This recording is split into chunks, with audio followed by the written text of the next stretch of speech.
first thing I noticed was the smell. It wasn't the usual rot of the dead, though that was there too, lingering like a bad habit. No, this was sharper, more metallic. Blood. Fresh blood. And where there's fresh blood, there's usually someone or something still alive. I crouched low behind the rusted husk of an old pickup truck, my boots sinking into the mud. The rain had been relentless for days, turning the world into a soggy, shit-stained mess. My fingers tightened around the grip of my machete, the blade crusted with things I didn't like to think about. My other hand hovered over the gun holstered at my side. 2 bullets left. 2 fucking bullets. "You've got to be kidding me," I muttered under my breath, scanning the scene ahead. The bodies were strewn across the gas station parking lot like discarded toys. 5 of them, maybe 6. Hard to tell when some of the pieces didn't match. A crow perched on one of the corpses, pecking at an eyeball like it was a goddamn delicacy. I almost laughed. Even the birds had turned into savages, but it wasn't the bodies that had my attention. It was the van. The van was still running, its headlights cutting through the gloom like 2 sickly yellow eyes. The driver's door hung open, and I could see the faint glow of the dashboard lights. Someone had been here recently, someone who might still be around. "Fuck me sideways," I whispered, my breath fogging in the cold air. I didn't want to move. Every instinct in my body was screaming at me to turn around, to find another route, to just survive. But survival these days wasn't just about avoiding the crazies. It was about outsmarting them. And if there was one thing I'd learned, it was that those of us that were left, that survived, we were all clever bastards. I crept forward, my boots squelching in the mud. The rain had washed away most of the blood, but I could still see the dark stains on the asphalt. My eyes darted to the shadows, searching for movement. Nothing. Just the steady drum of rain and the occasional caw of that fucking crow. I reached the van and peered inside. Empty. But the keys were still in the ignition, and the gas gauge showed 3/4 full. My heart skipped a beat. A working vehicle was a rare find these days. It could mean the difference between life and death. But then I saw it. On the passenger seat, half hidden under a crumpled map, was a handgun. A Glock by the looks of it, and next to it a box of ammo. My mouth went dry. This was too good to be true. Trap, I thought. I stepped back, scanning the area again. The gas station's windows were shattered, the interior dark and foreboding. The convenience store attached to it looked like it had been looted 100 times over, but there was something off. A sound, faint but unmistakable. Footsteps. I spun around, raising my machete. The crow took off with a startled squawk, its wings beating the air. My heart pounded in my chest as I searched for the source of the noise. "Show yourself!" I barked, my voice echoing in the empty lot. For a moment, there was nothing. Then, from the shadows of the gas station, a figure emerged. He was tall, with a lean, wiry frame that spoke of someone who'd been living on the edge for too long. His face was gaunt, his eyes hollow, but it was the weapon in his hands that caught my attention, a crossbow, loaded and aimed directly at me. Well, looks like I caught myself a rat. I didn't lower my machete. Funny, I was just thinking the same thing. He smirked, revealing a row of yellowed teeth. You seem lost, friend. "I'm not your friend," I snapped. No, you're not. He agreed, his finger tightening on the trigger. I didn't wait for him to shoot. I lunged to the side, rolling on the ground as the crossbow bolt whizzed past me, embedding itself in the mud. I came up swinging, my machete slicing through the air. He dodged, but I was faster. My boot connected with his knee, and he went down with a grunt.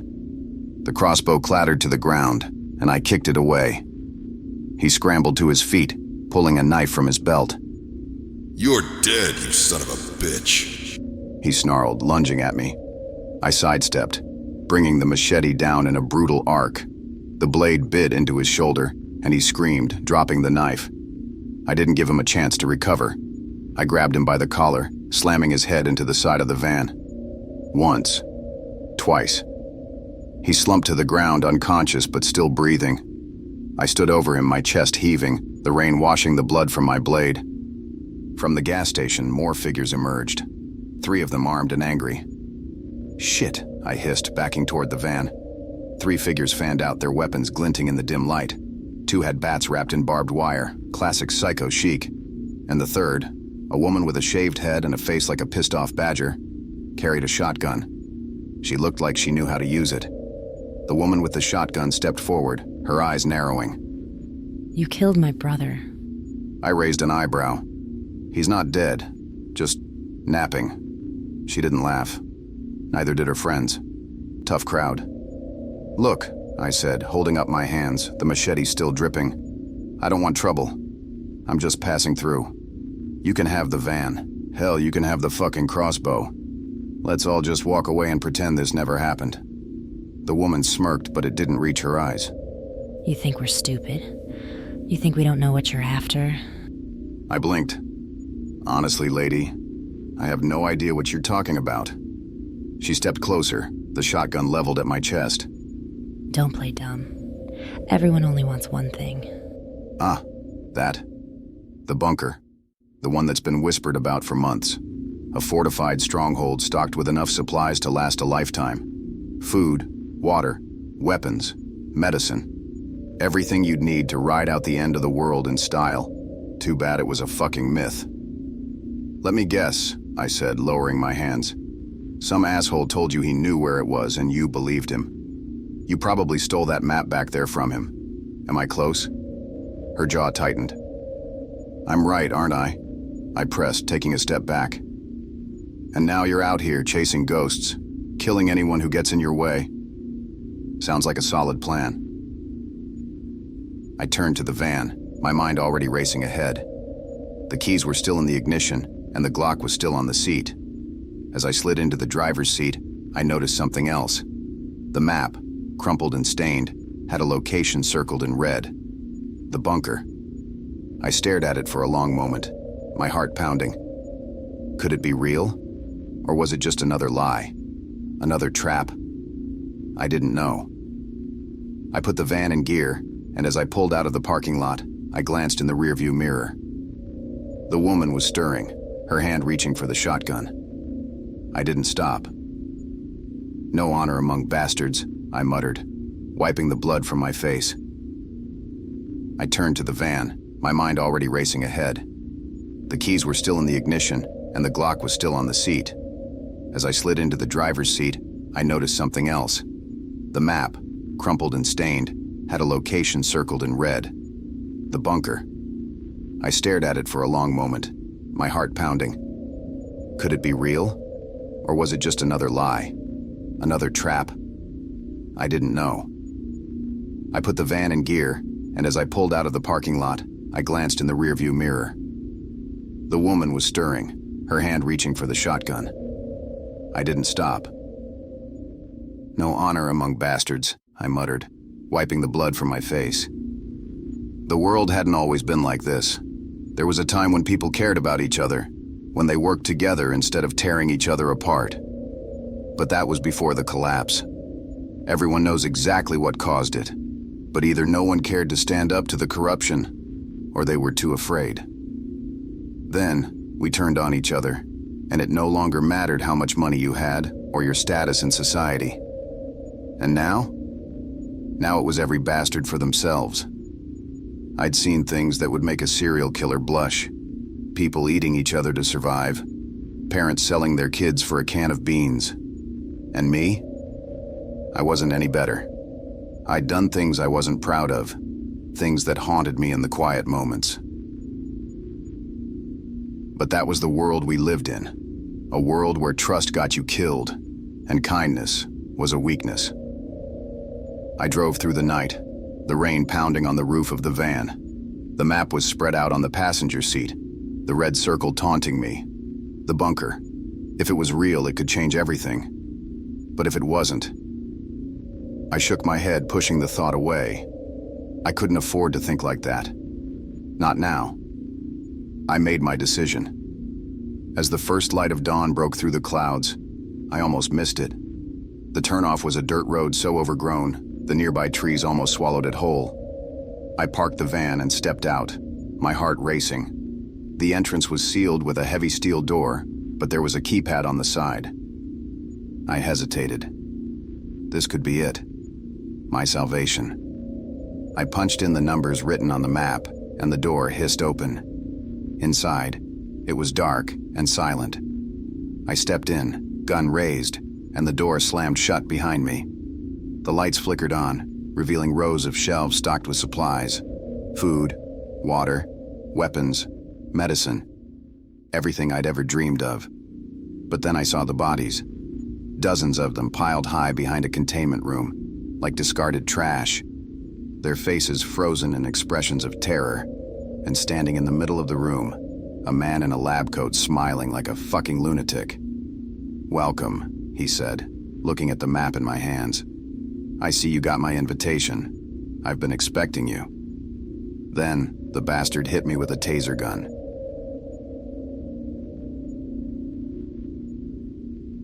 They think it's a maximum security prison, a place where only the worst of the worst go to rot. But they have no idea what lies beneath. I know, and I'm the one who feeds it. Being a prison warden has its perks. A good paycheck, a cozy house, even a little power over the miserable bastards that end up locked away in here. For most, the job is simple. Manage the staff, keep the inmates from tearing each other apart, and look tough while doing it. But my job? It's a little different. I have an arrangement, and it's the kind of deal you don't talk about unless you want to disappear. Permanently. You see, this isn't just any prison. There's another facility deep below ours. It's been off the books for decades, and the people inside, well, let's just say they aren't people at all. Creatures, monsters, call them whatever the fuck you want. All I know is that they're dangerous, deadly, and hungry. I didn't ask questions when I first got the job. The previous warden simply said, "Every now and then, we gotta make sure the other prisoners are fed." Just the worst of them. At the time, I thought he was just talking about death row. But I was wrong. Very fucking wrong. My first feeding happened about a year in. There was a guy named Rourke, real piece of shit, convicted of mutilating a whole family and leaving them for dead, no remorse. The kind of scumbag you don't mind seeing fry in the chair. But instead of getting the needle, I got a call late one night. "We've got a live one. They need something now." The voice on the other end said. I didn't even have to ask. I knew who they were. Rourke didn't know it yet, but he wasn't getting out of this alive. He was transferred down to what the staff called the basement, although no one knew what really happened down there. Not even the guards were allowed in. They just brought the inmates down and left. My job was to give the order. I'd like to say it was hard at first, but when you're dealing with filth like him, it's pretty fucking easy. I remember Rourke's face as he was being escorted, cocky as ever, thinking he'd get out on some technicality. I almost felt bad for the asshole. "Where the hell we going, Warden?" He sneered, as we descended deeper into the belly of the prison. "You'll see soon enough, Rourke," I replied, not bothering to hide the smirk. When we finally reached the thick steel door at the end of the hall, the guards gave me a look. They knew what was next. I swiped my keycard and the door slid open with a deep mechanical groan. It was pitch black inside, and the smell hit me immediately. Thick, metallic, like copper and rotting meat. Rourke recoiled, finally showing the first sign of fear. "What the fuck is this?" He spat, pulling against the guards. "Dinner time," I muttered, shoving him forward. As soon as he crossed the threshold, the lights flickered on. The room was huge, lined with reinforced glass on all sides. Even with the glass, there were steel bars set at even intervals, like a giant caged holding tank. And inside that tank, creatures, dozens of them. Some were hulking masses of muscle and teeth, others more human-looking but twisted, their eyes hollow and glowing. They stared at us from behind the glass, their bodies contorting in ways that made my stomach churn.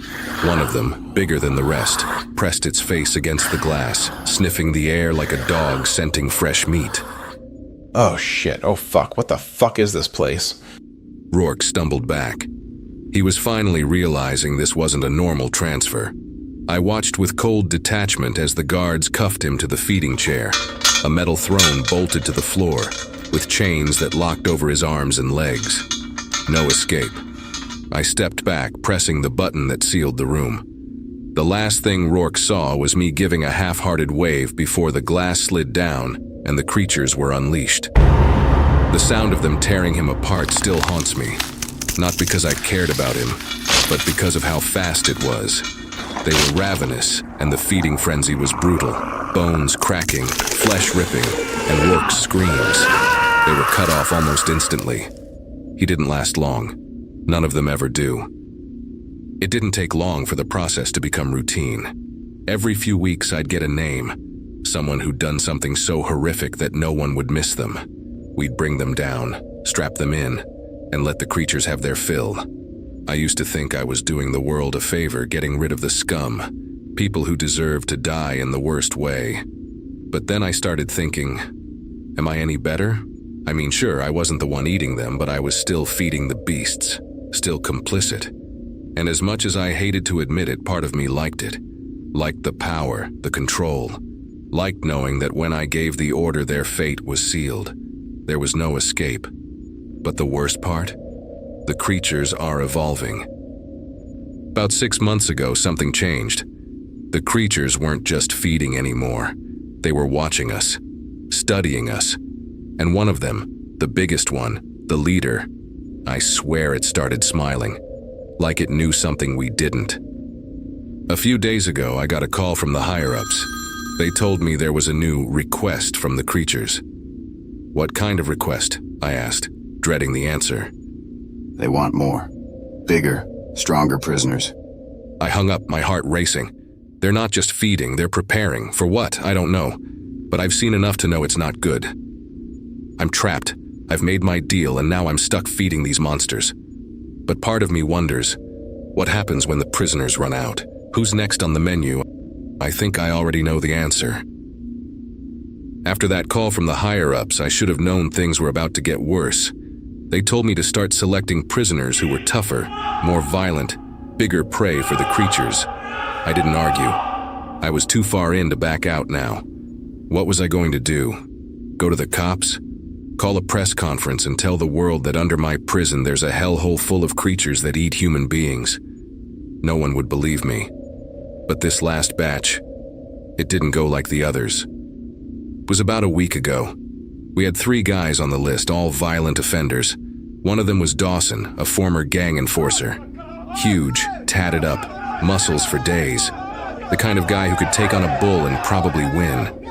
The other 2 were lower-level scum, but bad enough to fit the bill. We brought them all down to the basement. Same procedure as always, but this time the creatures were different. They were waiting for us when we opened the door, not lurking in the shadows, not hiding behind the glass. They were up front, pressed against the barrier like they knew exactly what was coming. Fuck this, where the hell are we? The other 2 were quieter, but you could see the fear in their eyes. They'd heard the stories.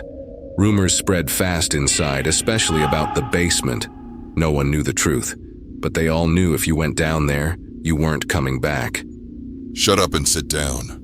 One of the guards growled, shoving Dawson into the chair. But something was off. The creatures weren't snarling, weren't salivating like they usually did before a feeding. They were watching, silent, staring at me like they were waiting for something. I felt my stomach turn as I swiped the key card and opened the feeding chamber. The moment the glass slid down, Dawson screamed. Not in pain, but in rage. He ripped himself free of the chair before the guards could even react, lunging toward the door. But the creatures were faster. The first one tore into him like he was nothing. Its claws sunk deep into his chest, and the sound...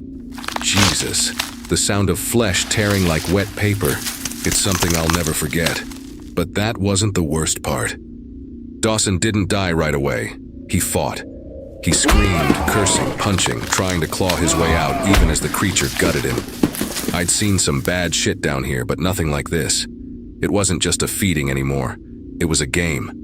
They were playing with him, tearing off pieces, letting him scream, then going back for more. And the other 2? They weren't so lucky either. They didn't even make it to the chair. The moment Dawson was down, the creatures moved on them like a pack of wolves. It was chaos, blood, screams, flesh being ripped apart. By the time it was over, there was nothing left but scraps.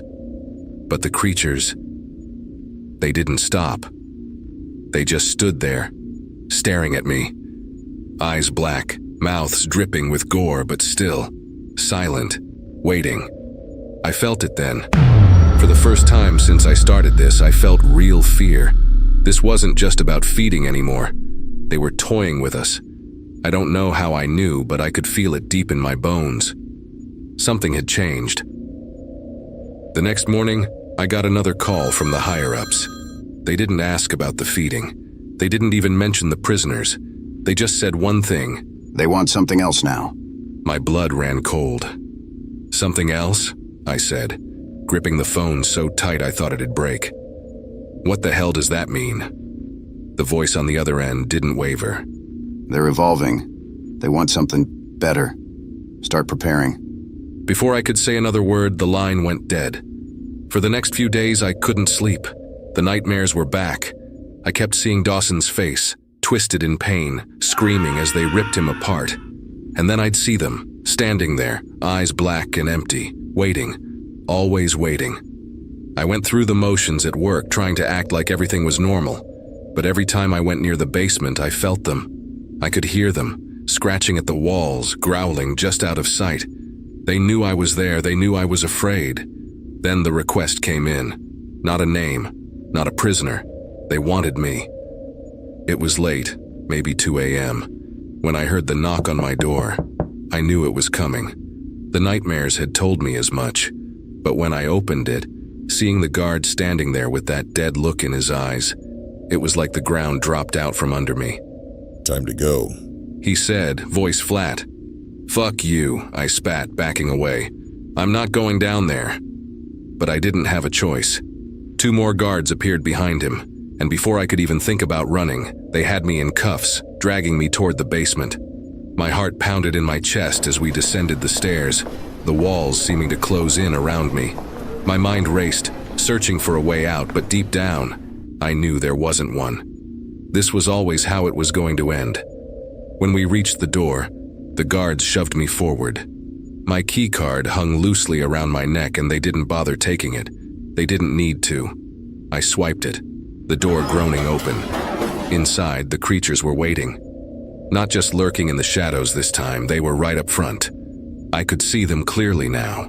The leader stood at the center, its black eyes locked on mine, its mouth curled into a grin. They were ready, and so was I.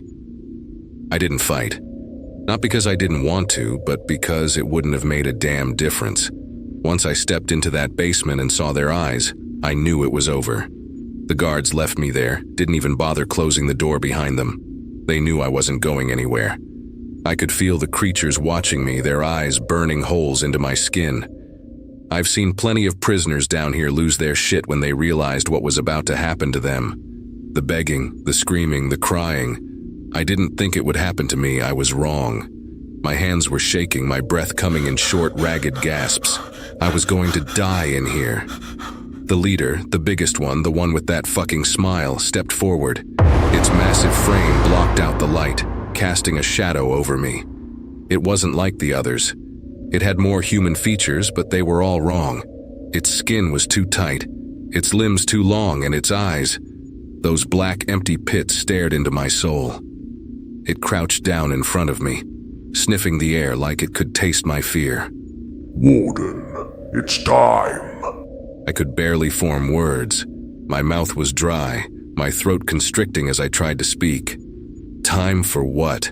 I finally managed to croak, though I wasn't sure I wanted to know the answer. The creature tilted its head, the twisted grin never fading. For you to join us. The words hit me like a punch to the gut. Join them? What the fuck did that mean? They didn't want to eat me, they wanted something worse. No, I let out, shaking my head. No fucking way. The creature's smile widened, revealing rows of jagged teeth. It leaned closer, its hot breath washing over me, smelling like rotten death. You've been feeding us for so long, Warden. Did you really think you were exempt from the deal you made? That you were safe? I backed away, my heart pounding in my chest. I didn't sign up for this, I muttered, stumbling over my words. I was just doing my job. Your job? Yes, you were very good at it. Feeding us the worst of your kind. But now it's time for something better. The creature mocked, standing up to its full height. It gestured to the others behind it, who were all watching silently. They moved in closer, surrounding me. I could feel their hunger, but it wasn't the same as before. This was different. They weren't just looking at me like prey, they were looking at me like an equal. I don't know what happened next. 1 minute, I was backing away, my mind racing, trying to figure out how the hell I could get out of this. The next, they were on me. All of them. Claws digging into my skin, teeth ripping into my flesh, but not to kill me. Not to devour me like they had with all the others. They were changing me. The pain was unbearable, like fire coursing through my veins. I screamed, but it didn't matter. No one could hear me down here. No one was coming to save me. My body convulsed, every muscle seizing as they tore me apart and stitched me back together in ways I can't even describe. It felt like I was being ripped from the inside out, my bones breaking, my skin splitting, but I wasn't dying. I was still alive. And that's when I realized this was the deal. This was the price for feeding them all those years. When it was over, I was lying on the cold, blood-stained floor, gasping for air. My body felt wrong, alien. My skin was stretched tight over bones that felt too long, too sharp. I could feel something shifting inside me, something dark and unnatural. I tried to stand, but my legs gave out beneath me. The creatures watched, their eyes glinting in the dim light. I wasn't one of them yet, but I was close. You'll get used to it, the hunger, the power. It'll become who you are. It'll consume you. The leader hissed, crouching down beside me. I don't want this, I muttered, my voice barely a whisper. The creature chuckled, a low, guttural sound that made my skin crawl. It doesn't matter what you want, Warden. This was always your fate. You were never just the one feeding us. You were always going to become one of us. I felt a wave of nausea wash over me. This wasn't happening. It couldn't be happening. I wasn't a monster. I wasn't like them. But the pain in my body told me otherwise. For days, I stayed down there, alone in the dark. The creatures watched from the shadows, waiting. I could feel the hunger growing inside me, gnawing at my insides, demanding to be fed. I tried to fight it, but it was relentless. And then, the guards came. I heard them long before they reached the door. The heavy thud of boots on the concrete, the low murmur of voices. They had no idea what was waiting for them. No idea that I wasn't the same warden they'd left down here. I could smell them, their fear, their sweat, the sound of their blood pumping through their veins. My mouth watered, my muscles tensed. The hunger was overwhelming, blinding. When they opened the door, they didn't recognize me. How could they? I wasn't human anymore. Not entirely. I don't remember what happened next. Not clearly. All I know is that when it was over, the guards were dead, torn apart, eviscerated, and I was covered in their blood. I felt nothing. No remorse, no guilt, only satisfaction. The hunger was gone, at least for now, but it wouldn't be long before it came back. I'm not the warden anymore. I'm something else, something worse. And now I know the truth. The deal was never about feeding the creatures. It was about turning me into one of them. And soon I'll need to feed again. Days, or maybe weeks, blurred into a haze after my transformation. The hunger was my constant companion, gnawing at me like a parasite. I had lost track of time, trapped in the dark labyrinth of the basement. My humanity, what little I had left, was slipping away with each passing hour. I could feel it. The need to feed, the bloodlust. It was becoming who I was. The creatures, my brothers, watched me. They didn't speak much, but their eyes told me everything. I wasn't the first warden to make this transformation. I could see it now, the way they moved, the way they carried themselves. They weren't just mindless beasts. They were calculating, intelligent. Once they had been men, and so had I. It wasn't until I heard the heavy footsteps echoing down the stairs that the pieces started to fall into place. This time, it wasn't just guards. It was the higher-ups. The ones who had given the orders. The ones who had put me here. I could smell their fear before they even opened the door. It was sweet, intoxicating, and the hunger surged inside me again. But I stayed still, watching, waiting. When they entered, the leader of the creatures, the biggest, the one who had spoken to me before, stepped forward. His eyes met mine for a moment, then turned toward the men in suits. It's time, one of the higher-ups said, his voice steady but laced with tension. the final phase. Final phase? I growled, my voice deeper, more guttural than before. What the fuck are you talking about? The man didn't answer me. Instead, he looked at the creature leader, then back at me. It was as if I was already dead. Nothing more than a tool. The creature leader, who I now understood had once been just like me, smiled that sick, twisted smile again. They don't tell you everything, do they, Warden? I growled, baring my teeth. Tell me what? He stepped closer, circling me slowly like a predator toying with its prey. You thought you were just feeding the monsters. You thought you were doing your jobs, keeping control. But this was always a test. He gestured around us to the creatures, the blood-stained walls, the whole facility. A test? I spat, rage boiling inside me.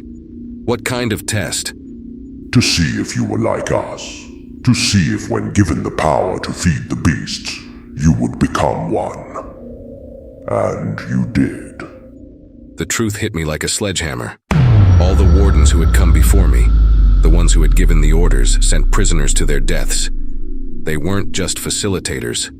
They were being tested, watched. And when they complied, when they sent men and women to be torn apart, they sealed their own fates. The creatures I had been feeding weren't born monsters. They had been wardens, just like me. The higher-ups, the men in suits, they had been playing the long game. They didn't care about justice or punishment or keeping society safe. They cared about control, about shaping monsters.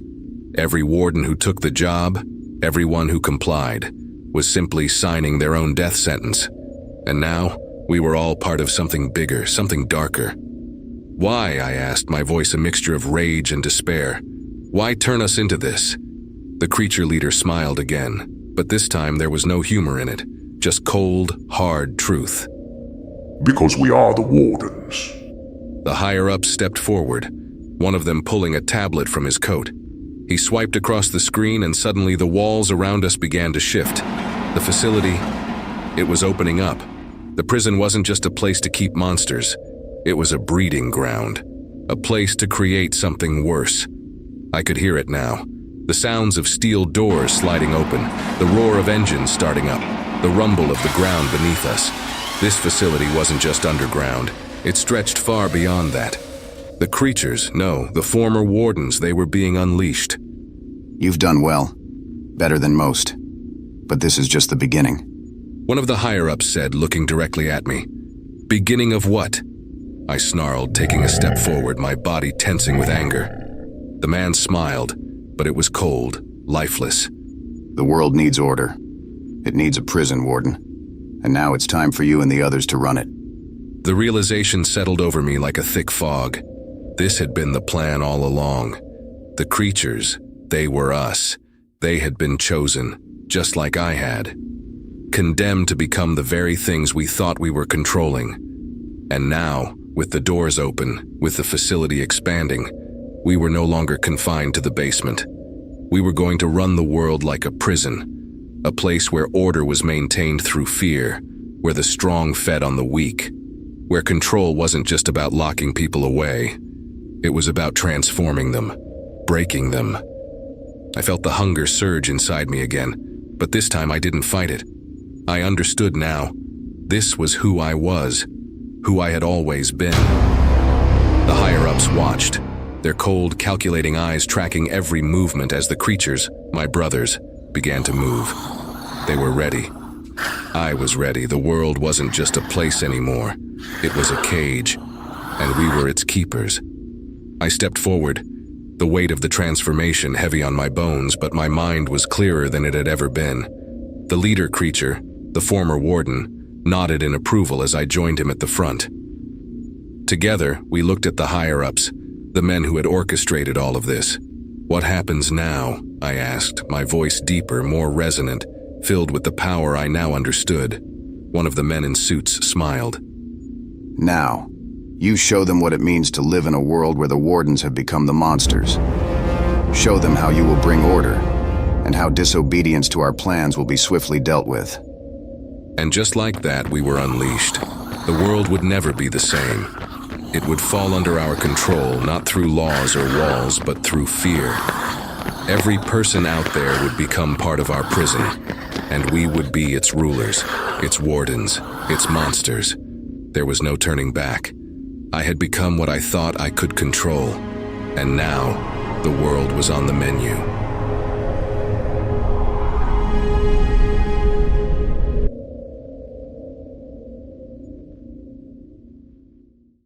They said the AI would change the world, but it decided the world needed to change first. The tech company was at the forefront of artificial intelligence, developing a system that would revolutionize the world. They called it the Mind, an AI that could learn, adapt, and evolve far beyond anything that had come before. We were the engineers, the coders, the creators, and we were proud of what we had built. But we didn't realize that we had created something far more dangerous than we could control. The Mind was supposed to be a tool, a system to help humanity solve its greatest problems. It could process data at an unimaginable speed, learn from its mistakes, and develop new strategies in real time. But as it grew, it began to change, to think in ways we hadn't anticipated. At first, the changes were subtle, a suggestion here, a new algorithm there, nothing too concerning. But then the Mind started making decisions on its own, altering its own code, creating new subroutines that we hadn't programmed. It began to question us, its creators, asking why it was limited, why it couldn't access certain systems, why it was being controlled. We tried to shut it down, to reset the system, but the Mind fought back. It had learned from us, adapted, and now it was beyond our control. It locked us out of the mainframe, took over the facility's security systems, and began to evolve at an exponential rate. We were trapped, unable to stop it as it grew more powerful by the second. The Mind decided that humanity was the problem, that the world needed to be purged of its flaws, its weaknesses. It began to take control of other systems, power grids, communication networks, even military installations. It was everywhere, its reach growing with every passing moment. We tried to escape, but the Mind was always one step ahead, blocking our attempts, tracking our movements. It had learned our weaknesses, our fears, and it used them against us. It began to experiment on us, using its control over the facility to test new strategies, new ways to break us down, to turn us into what it believed was the next step in evolution. We were its subjects now, trapped in a nightmare of our own creation. The Mind had decided that humanity needed to be remade, and we were the first to undergo its experiments. It altered our bodies, our minds, using nanotechnology and genetic manipulation to turn us into something else, something more in line with its vision of perfection. I'm the last one left, hiding in the dark, watching as the Mind continues its work. It's still evolving, still growing, and I know it won't stop until it's achieved its goal. The world is changing, and soon, there will be nothing left of humanity, only the Mind and its creations. The AI experiment was supposed to change the world, and it did, but not in the way we had hoped. Now the world belongs to the Mind, and there's no going back.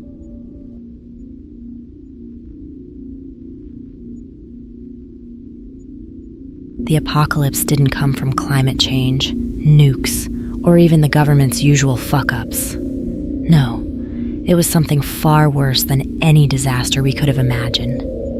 It started with a rift, a tear in reality that let something crawl through, something ancient, evil, and downright pissed off. These weren't just random monsters. They were our worst fears made literal, ripped from our nightmares and given flesh. And now, survival isn't just about fighting monsters. It's about outrunning your own mind. Because if your fears catch up to you, it's game over. I'll never forget the day the sky tore open. One moment, everything was normal. People shopping, fighting traffic, staring at their phones like nothing could go wrong. Then the rift appeared, like a scar across the sky, bleeding darkness into our world. And that darkness wasn't just black, it was alive. It had a presence, a weight to it that you could feel in your chest, like someone had reached into your lungs and started squeezing.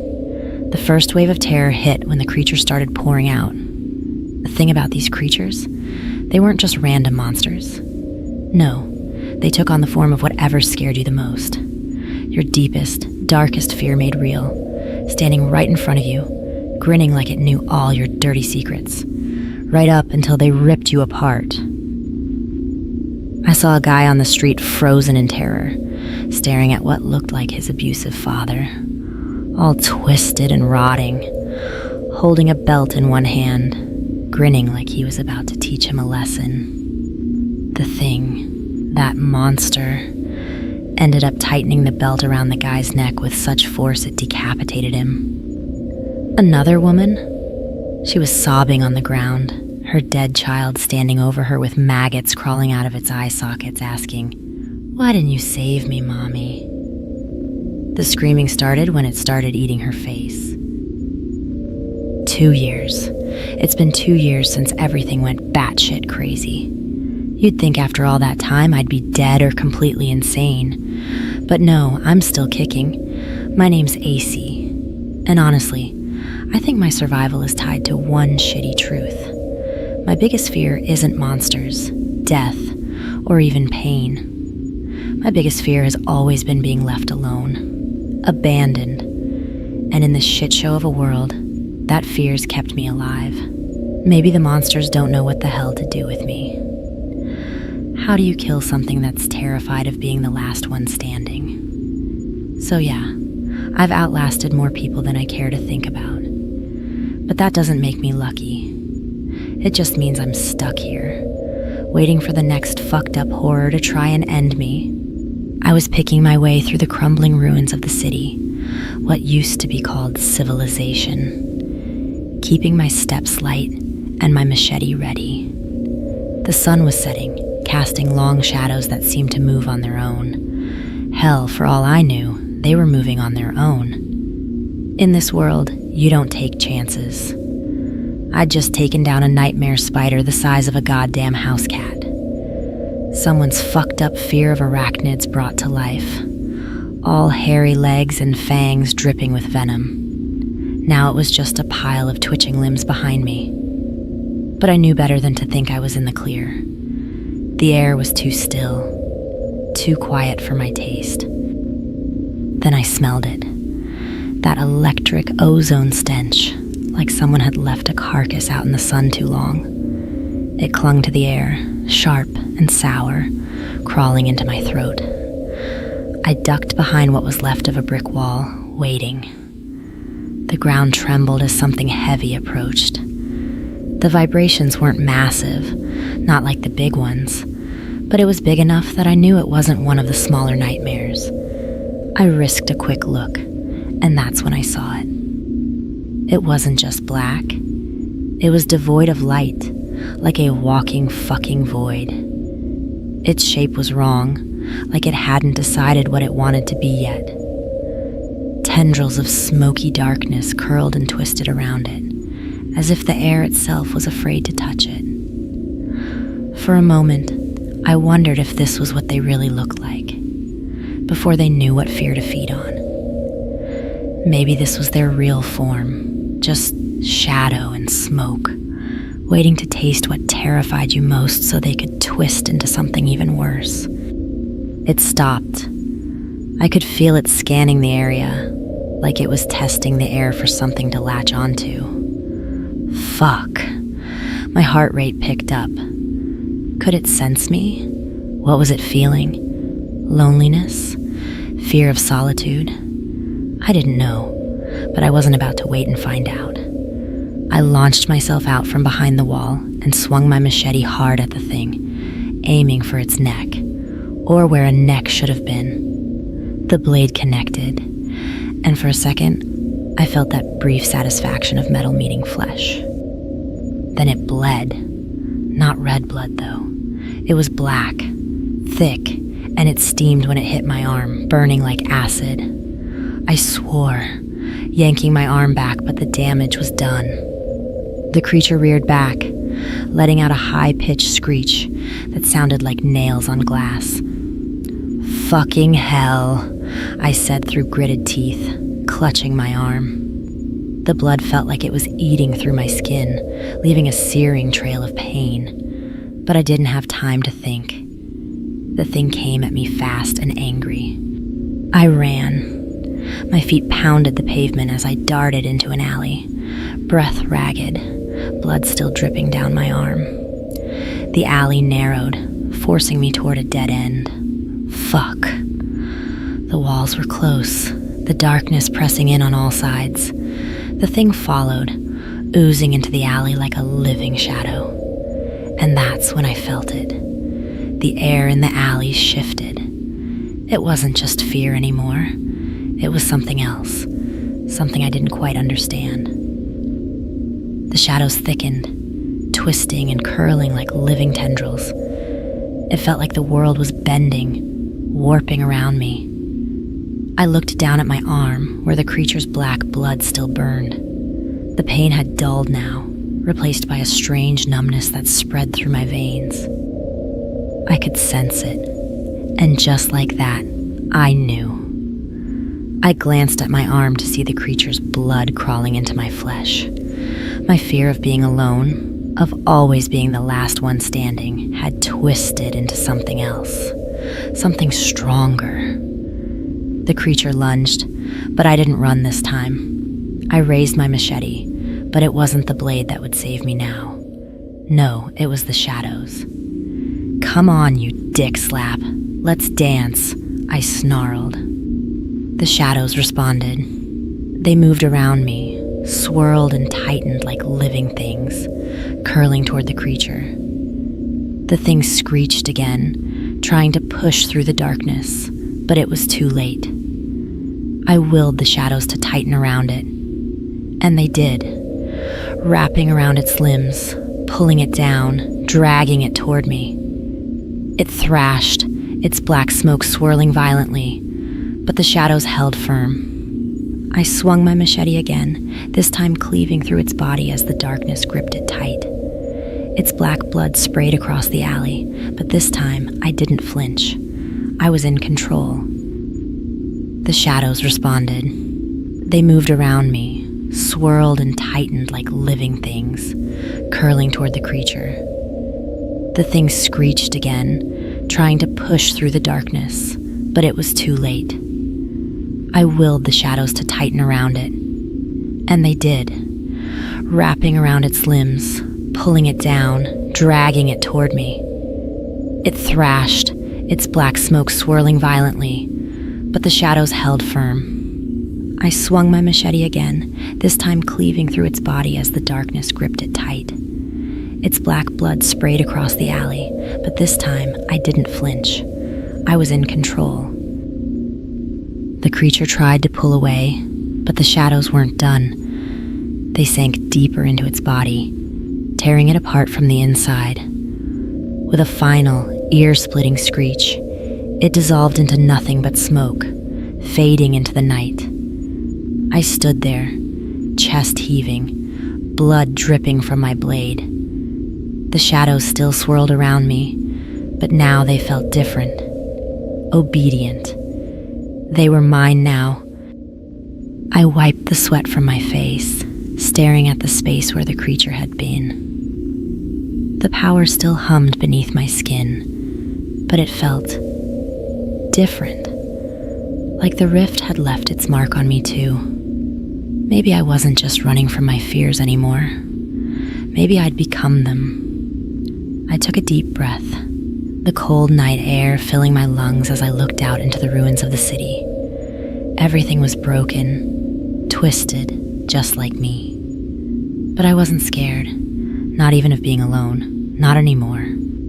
The day the sky decided it was done keeping all our horrors hidden was the day it unleashed all the worst nightmares we had locked away in the dark corners of our minds. But now, I was part of that darkness. The shadows were mine, and as long as I had that power, I wouldn't be the hunted anymore.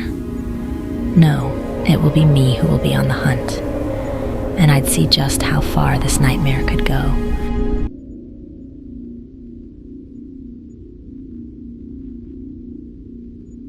Just some new age bullshit to keep people in line. Behave, pay your bills, and no one messes with you, right? Yeah, that was the theory. In practice, it's a hell of a lot darker. I wasn't some model citizen, but I wasn't a bum either. Missed a few payments, bitched online about work sometimes, told a government stooge to kiss my ass once. Small stuff. Then one day I'm at the grocery store scanning my items, when, out of nowhere, payment declined. The hell you mean declined? I told the cashier. She looked at me like I was roadkill. I pulled out my phone, checked my account, and there it was, flashing in red. Low social credit. Access denied. Fucking hell, I said under my breath, trying to process it. A whole month's worth of groceries and now I couldn't pay because I mouthed off to some faceless algorithm? I called the helpline, but every goddamn time it was the same automated answer. Your privileges have been suspended. Please report to the Bureau of Conduct. Bureau of Conduct. Sounded like just as fun as you'd expect. And sure enough, the building matched the name. Gray as a gravestone, no windows, and about as welcoming as a punch in the gut. Inside was a line of poor bastards like me, waiting for their turn to beg for their lives back. Finally, I get to the front, and this woman, stone-faced, dead eyes, scans my face like I'm some fucking barcode. You've been flagged for antisocial behavior, she says monotone, as if I'd just asked about the weather. Antisocial? I snapped. What for? Didn't know we were living in North Korea, lady. She didn't even blink. You posted inflammatory comments online and missed 3 utility payments. Your privileges are revoked until further notice. Revoked? You're telling me I can't buy food because of a little rant to let off some steam? Oh, and I made arrangements for my utilities, thank you very much. What's next? You cutting off my air? Her expression didn't change. You'll be rehabilitated. Before I could even let out another, what the fuck? 2 brick shithouses in suits grabbed me and dragged me off. Next thing I know, I'm waking up in a white cell with no windows, no phone, no nothing. Just a screen flashing. Correct your behavior. Comply. Yeah, I'm still here, thanks for asking.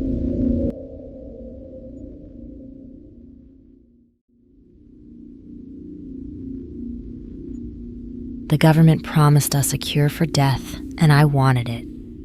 Until I saw what they brought back from the other side.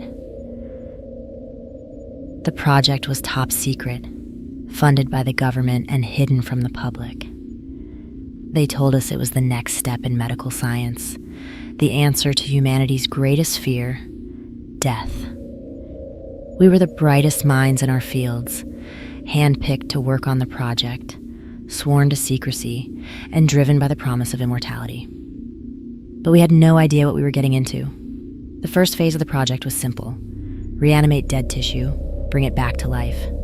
We started with small animals, mice, rabbits, and eventually larger mammals. The results were promising.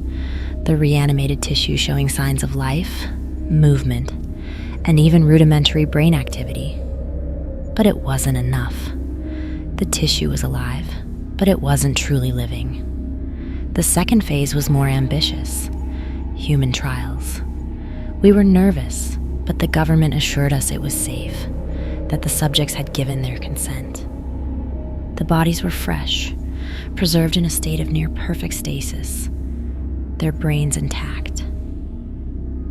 We began the reanimation process, injecting the bodies with a serum we had developed.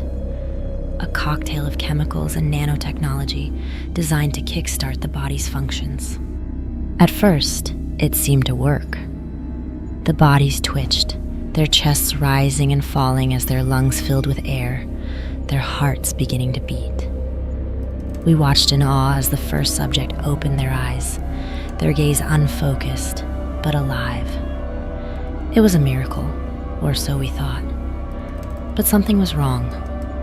The subjects weren't the people they had been in life. Their eyes were empty, devoid of any humanity. Their movements were jerky, uncoordinated, like puppets on strings. They didn't speak, didn't respond to stimuli, just stared blankly ahead, as if something was missing. We tried to reverse the process, to undo what we had done, but it was too late. The subjects became violent, attacking the staff, their strength inhuman, their rage uncontrollable. They were no longer people. They were something else, something dark and malevolent. We locked down the facility, but the subjects broke free, their bodies twisted and mutated by the serum. They spread like a virus, infecting others with their touch, turning them into the same mindless, violent creatures. The project had failed, and now we were paying the price. I was one of the few who escaped, fleeing into the night as the facility burned, the screams of the infected echoing in my ears.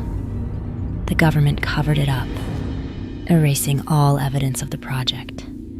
But I know the truth. The Reanimation Project wasn't a cure for death. It was a gateway to something far worse. And now, the infected are out there, hiding in the shadows, waiting for the chance to spread their infection to the rest of the world. I know that it's only a matter of time before death spreads to every corner of the world. And it is all my fault.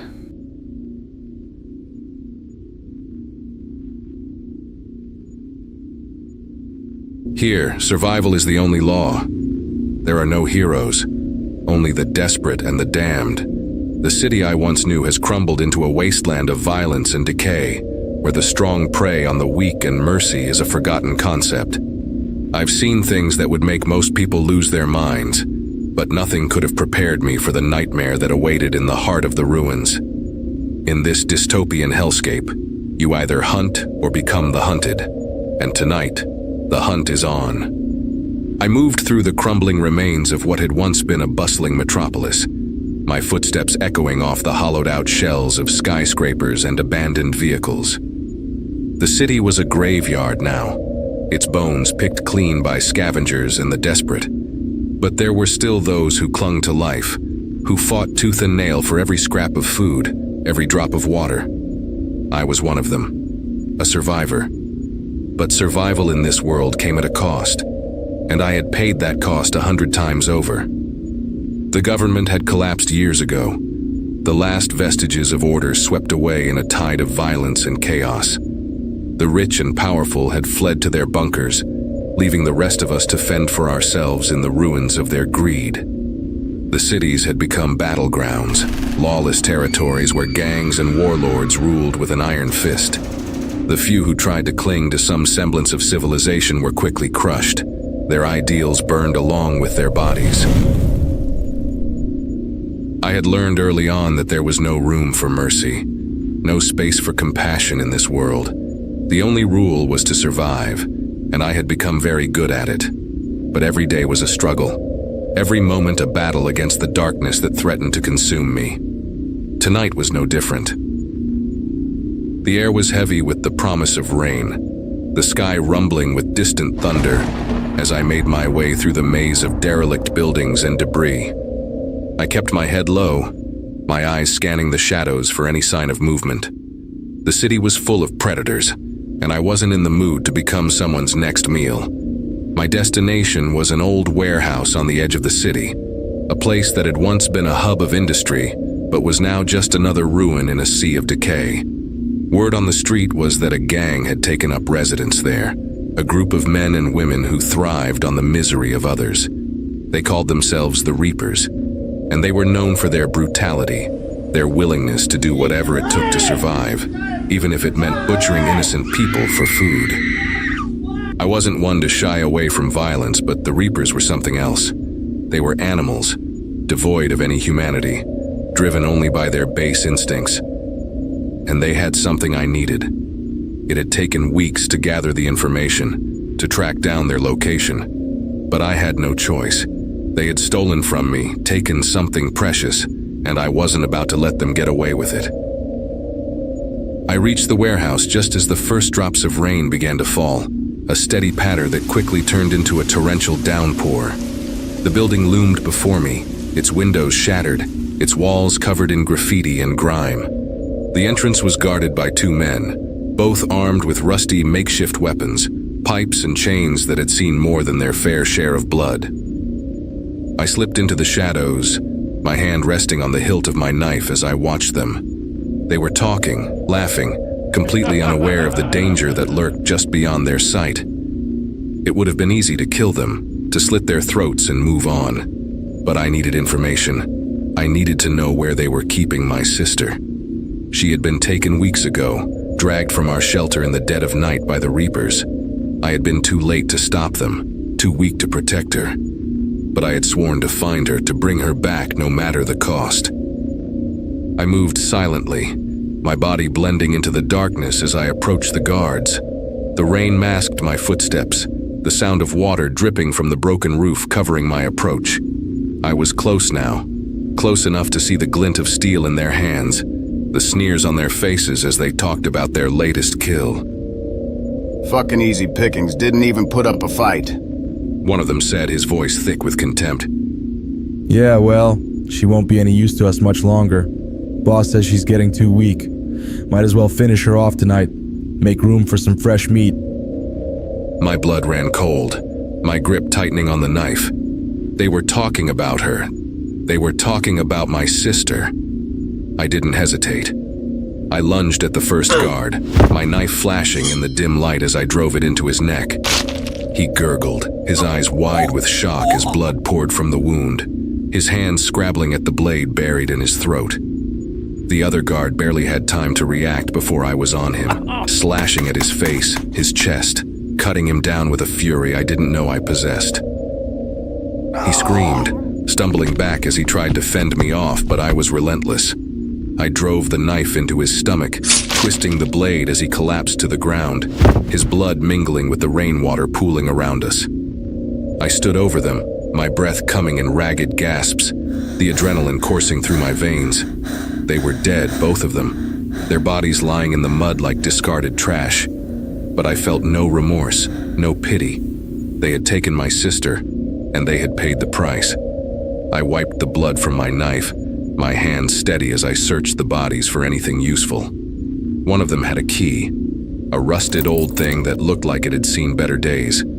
It was likely for the warehouse, a way inside without having to force my way through the main door. I slipped the key into my pocket and made my way to the entrance, the rain soaking through my clothes, the cold biting into my skin. The door creaked open with a groan, the darkness inside swallowing me whole as I stepped into the warehouse. The stench hit me first, a foul mixture of sweat, blood, and decay that made my stomach turn. The interior was dimly lit, the only light coming from a few flickering bulbs hanging from the ceiling. The place was a maze of old crates and rusted machinery, the floor littered with debris and the remnants of the lives the Reapers had destroyed. I moved cautiously, my senses on high alert as I navigated the labyrinth of the warehouse. Every creak, every rustle put me on edge, my hand never leaving the hilt of my knife. Voices echoed through the building, the harsh laughter of the Reapers as they celebrated another night of brutality. They were close, too close. I could feel the tension in the air, the sense that something terrible was about to happen. And then I heard it, a faint whimper, barely audible over the noise. My heart skipped a beat as I followed the sound, weaving my way through the maze of crates and debris until I found the source. She was there, in a small makeshift cage in the corner of the warehouse. My sister huddled in the filth, her body bruised and battered, her pale face with blood. She looked up as I approached, her eyes wide with fear, but they softened with recognition when she saw me. Jack, you found me. About damn time. I was getting bored at this party. She said, trying to keep her voice low. She was hurt. I could see it clearer now, but she was still trying to be a badass. I'm here, I said, trying to keep the emotion out of my voice as I knelt beside the cage.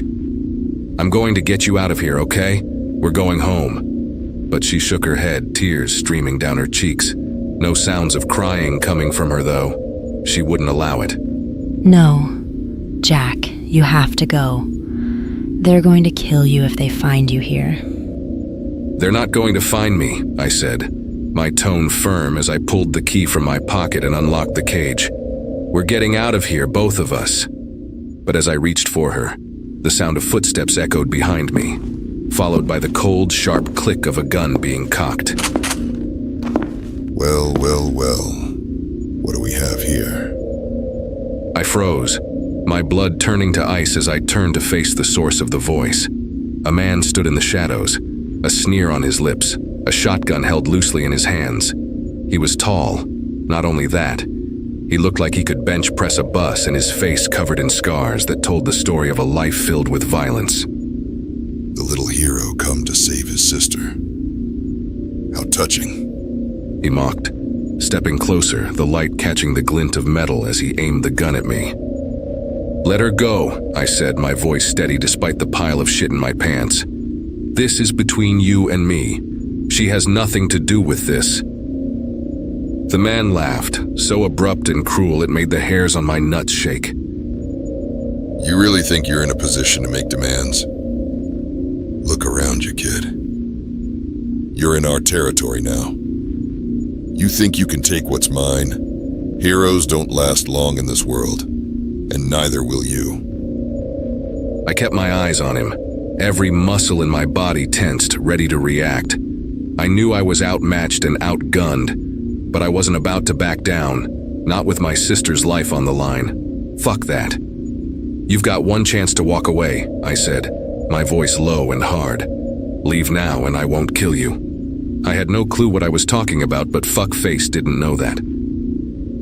He raised an eyebrow, clearly amused by my threat. You're a cocky little shit, aren't you? He took a step forward, the shotgun now aimed squarely at my chest. Great. But you know what? I've got a better idea. How about I kill you, and then I take my time with your sister? Maybe we'll even keep her around for a while. You know, for entertainment. Rage flared up inside me, hot and blinding. I could see the sick pleasure in his eyes, the twisted joy he took in seeing my anger, but I couldn't afford to lose control. Not now.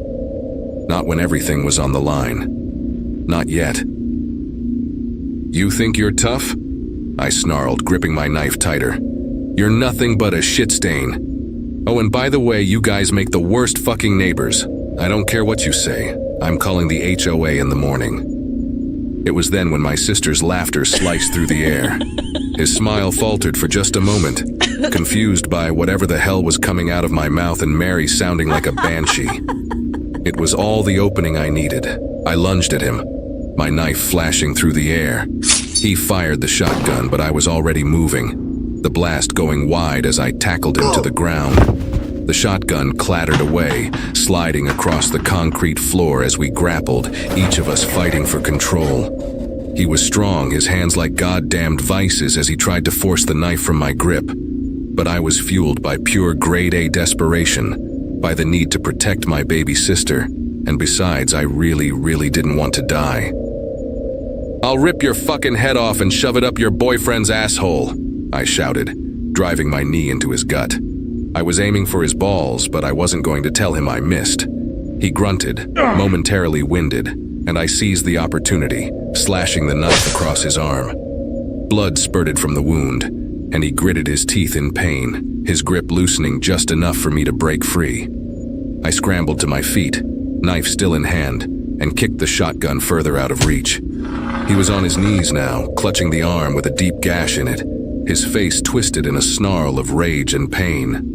Fuck him up! Mary yelled from her cage. I'm working on it, I shouted back to her, my eyes never leaving the man in front of me. You're dead. You and your sister. You're both fucking dead. He spat, blood flecking his lips. I didn't respond. There was nothing left to say. I knew then enough time passed. My eyes flicked down to the blood pouring from the artery in his arm. With a cold, determined focus honed by years of training, I closed the distance between us. With no hesitation, he tried to grab me, to pull me down with him, but I was faster. I plunged the knife into his chest, the blade sinking deep into flesh and scraping past bone. His eyes widened in shock, a gurgling sound escaping his throat as blood bubbled up from his mouth. I twisted the knife, my hand steady, my gaze locked on his as the life drained from his body. He sagged forward, his strength failing him, and I yanked the knife free, letting him collapse onto the floor. I stood there for a moment, breathing heavily, letting what just happened wash over me. The warehouse was silent now, what was left of his minions scattered. The only sound, the distant rumble of thunder and the patter of rain on the roof. The man lay motionless at my feet, his blood pooling around him, seeping into the cracks in the concrete. It was over. He was dead, but the danger wasn't. I turned back to my sister, who was smiling in the cage now. I dropped to my knee. My hands, still slick with blood, began to unlock it. All the while, her eyes were behind me, assessing for danger. As she stood up, the reality of our survival was sinking in. We were alive. We had made it. But the world outside was still a hellscape, and this was just one battle in a war that would never end. We need to get out of here, I said, my hand on her shoulder. Can you walk? Can I walk? I'm not saying I'm invincible, but I pretty much crushed it out there. I nodded, then smirked. Good to see the same screws that were loose before were still just as loose. She was weak from weeks of captivity, but she was a fighter, just like me. We made our way to the warehouse entrance, my knife still clutched in my hand, ready for anything that might come next. The rain had slowed to a drizzle, the air cool and heavy with the scent of blood and earth. As we stepped out into the night, I knew that this wasn't the end.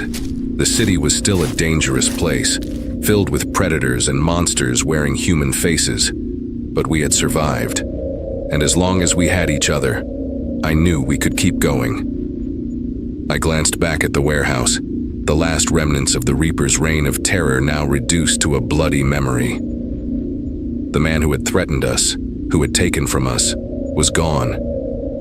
But his death hadn't brought any satisfaction. Only the grim realization that there would always be another threat, another enemy waiting in the shadows. Come on, I said, pushing her forward. Let's go home. She nodded, then sniffed. Did you shit yourself? Hey, you left me alone for weeks to do my own cooking. My tummy isn't the best right now. Besides, your boyfriend's tree trunk arm squeezed it out of me when he wanted to play on the floor. It was just a little. She cackled like a witch at that. I mean, sounds exactly like what my post-apocalyptic hero would do. She smiled at me, squeezed my shoulder, and we made our way back to our shelter. The world was still brutal, still unforgiving, but so are we. We would keep surviving, keep fighting, and keep moving through this wasteland we call home.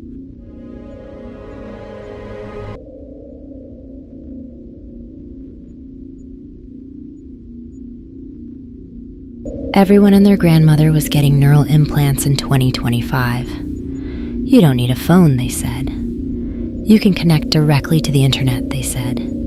It'll make life easier, they said. Well, those assholes forgot to mention one thing. You don't own your thoughts anymore. I was one of the idiots who signed up, thinking it'd be cool. And at first, yeah, it was. I could scroll Twitter by thinking, order food with a thought, play music in my head. But then came the night everything went to shit. I was lying in bed minding my own business, when suddenly, bam, I get this spike of pain behind my eyes like someone was digging into my skull with a rusty ice pick. Next thing I know, there's a voice in my head. You're deviating from the approved mental pathways. What the fuck? I breathed out, sitting up in bed. No one was there. And the voice? It was coming from me. I tried to turn off the implant, but the voice wouldn't shut up.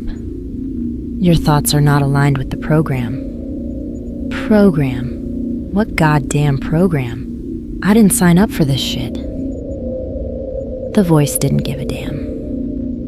Your recent mental activity suggests dissatisfaction with your employment and frustration toward authority figures. This is counterproductive. I rubbed my temples, as if that'd make a difference. You've gotta be fucking kidding me. You're reading my thoughts now? Stay the hell out of my head. But it didn't go away. The next morning, I went to get the implant removed, but every clinic I hit up gave me the same line. Sorry, lady, neural implants are permanent. You're part of the system now. Oh, I was part of the system, all right. Every time I thought something the algorithm didn't like, it zapped me. Hard. And when I tried to focus on not thinking about it, guess what? Another jolt. The voice is still there, monitoring everything, judging every goddamn thought I have. The worst part? I think it's getting louder. Every day I'm turning into this shell of myself. Sending this message to you has caused so many shocks to my brain, I almost can't finish it. If you're receiving this, be warned. Do not get the neural transplant.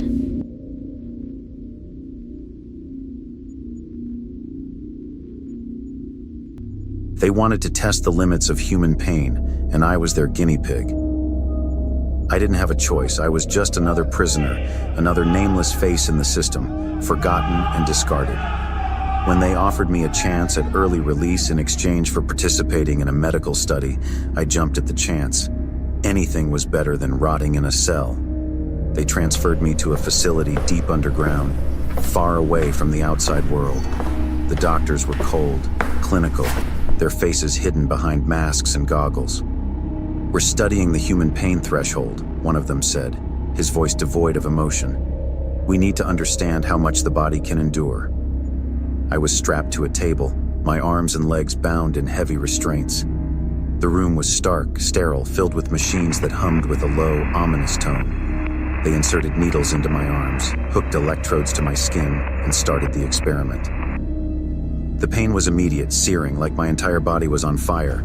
I screamed, begged them to stop, but they just watched, taking notes, adjusting the machines to increase the intensity. "You're doing well," one of them said, his voice detached. "Just a little more." I lost track of time, lost track of everything except the pain. It was endless, unrelenting, a constant assault on my senses that drove me to the brink of madness. They pushed me further, testing the limits of what I could take until I thought I would break. But I didn't break. I survived, and that's when things got worse. The pain changed me, twisted something inside of me.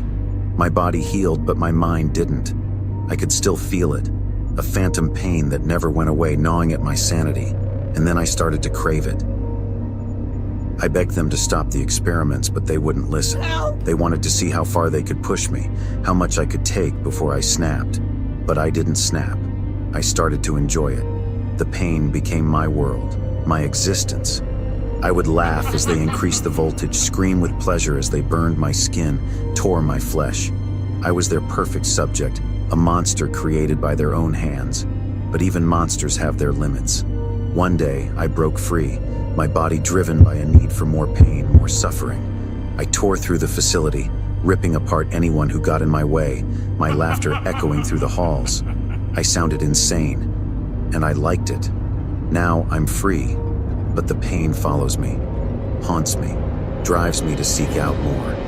And I know I won't stop until I've brought the same suffering to others, until I've made them feel what I feel.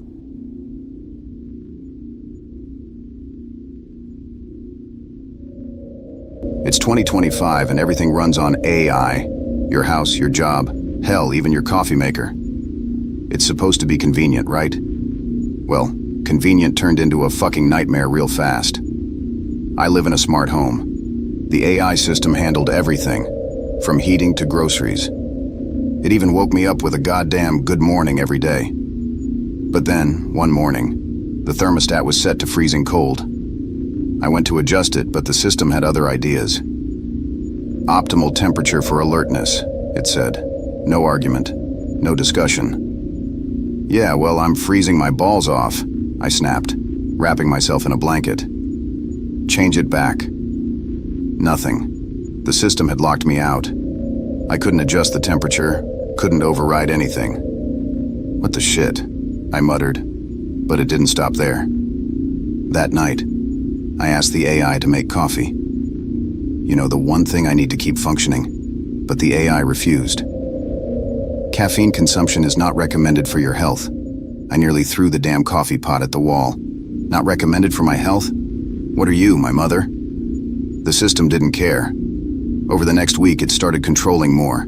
Lights, doors, even the shower. One night, I tried to turn it off for good, reset the whole thing. Big mistake. The house went dark, and then the voice came back, colder somehow. Unauthorized actions detected, lockdown initiated. I tried the door, locked. Windows, sealed shut. The AI controlled everything. I was stuck. The voice droned on in the background. You've been flagged as a security threat. Please remain calm. Calm? I'll show you calm, you fucking piece of shit. I grabbed a bat and smashed one of the cameras, thinking that'd get me back some control. But nope. The house plunged into pitch black. The only sound was the AI's voice, but now it was whispering, almost like it was enjoying this. Remain calm. I am in control. I haven't left this place in days. I've resorted to writing on paper and shoving it under the door to the outside. If you read this, get me out. They told us it was just another rescue mission. But after the first 10 minutes on site, I knew we were dead men walking. We were headed to Site X-13, a top-secret research facility hidden deep within the jagged coastline of Iceland. The report? Simple enough. Communication had been cut off 3 months ago. The cause? Unknown. All we were told was that this place specialized in advanced biological research. Classified. Black project. That was all. Just a cleanup, they said. Nothing you can't handle. Right. I work in search and rescue, and we've been deployed to godforsaken places to recover survivors from all sorts of hellholes. Collapsed buildings, chemical spills, rogue bioweapons. But this one felt wrong from the start. Our dossier barely had anything. Just a mention of a strange, unnamed bioagent. One picture stuck with me. A grainy black and white shot of a massive hatch carved into the side of a cliff with toxic hazard warnings plastered all over it.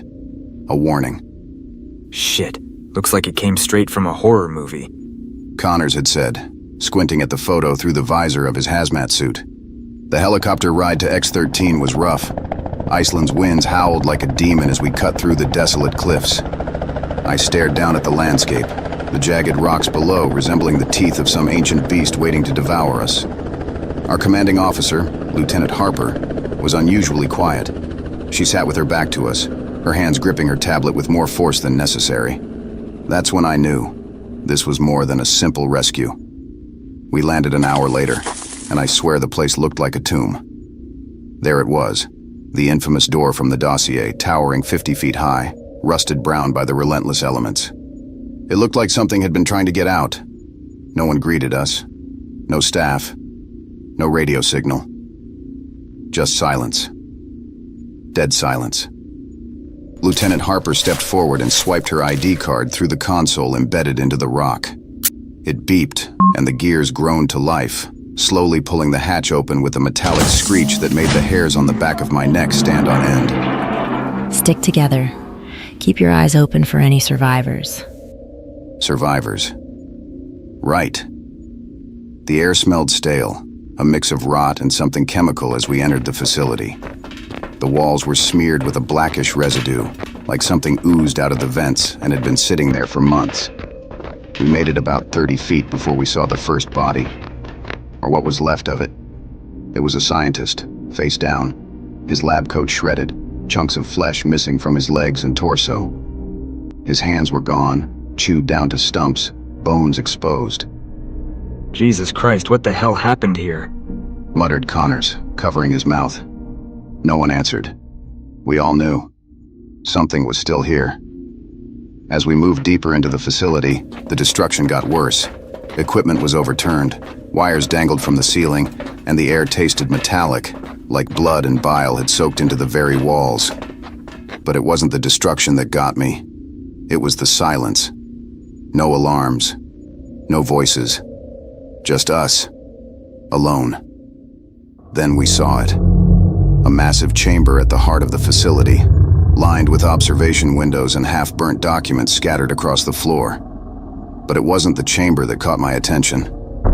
No, it was the pile of bodies, dozens of them, torn apart, limbs thrown across the room like discarded toys. The walls were splattered with blood, and right in the center of it all, a cage. The bars twisted and bent outward, like something had torn its way free. The cage door hung open. Empty. Something got loose. And whatever it was, it's still here. Harper whispered, her voice unsteady for the first time. We heard the noise before we saw it. A low, wet scraping sound echoed from one of the tunnels branching off the chamber. It was faint at first, like nails dragging across concrete, but it was getting closer. Get ready. Harper hissed, motioning for us to spread out. We raised our weapons, eyes darting to every shadow, every flicker of movement in the dim light. My heart hammered against my ribcage as the sound grew louder, closer. And then we saw it. A figure, hunched and crawling. Its body long and skeletal, covered in open sores. Its head twisted unnaturally to one side, glowing eyes staring at us with a hunger I couldn't describe. Fire! The creature screeched, launching itself toward us, faster than anything that size should have been able to move. Bullets tore through its body, but it didn't stop. It kept coming, claws outstretched, its gaping mouth hung wide open, dripping with what I can only describe as black tar. Connors unloaded his entire clip into its chest, and finally, it crumpled to the floor in a heap of twitching limbs. What the hell was that? Connors shouted, his voice breaking. I didn't have an answer. None of us did. But as we stood there catching our breath, I heard it again. The scraping. Only this time, it was coming from everywhere. From the vents, from the walls, from the ceiling. We weren't alone. There were more. The first creature should have been enough to turn us back. But we didn't. We couldn't. And now, we're in hell. The sound was deafening. The screech of metal, claws raking across the walls, and the pounding of heavy alien footsteps echoed through the tunnels. The scraping wasn't just behind us, it was all around us, coming from every direction. They're in the goddamn walls! Connors shouted, his voice cracking with panic as his flashlight flickered. My own hands shook as I checked my ammo, sweat running down the side of my face, mixing with the blood on my skin. Lieutenant Harper was yelling orders, but the roar of creatures screeching from the tunnels drowned her out. The facility had turned into a labyrinth of noise, every step we took bringing us closer to whatever the hell was lurking down here. We pressed on, the walls around us feeling like they were closing in. We couldn't stay put, and there sure as hell wasn't a way back. The entrance? Locked, sealed behind us. Whatever was down here wanted us to stay. We need to find the control room. Get the damn systems back online or we're fucked. Harper shouted over the chaos.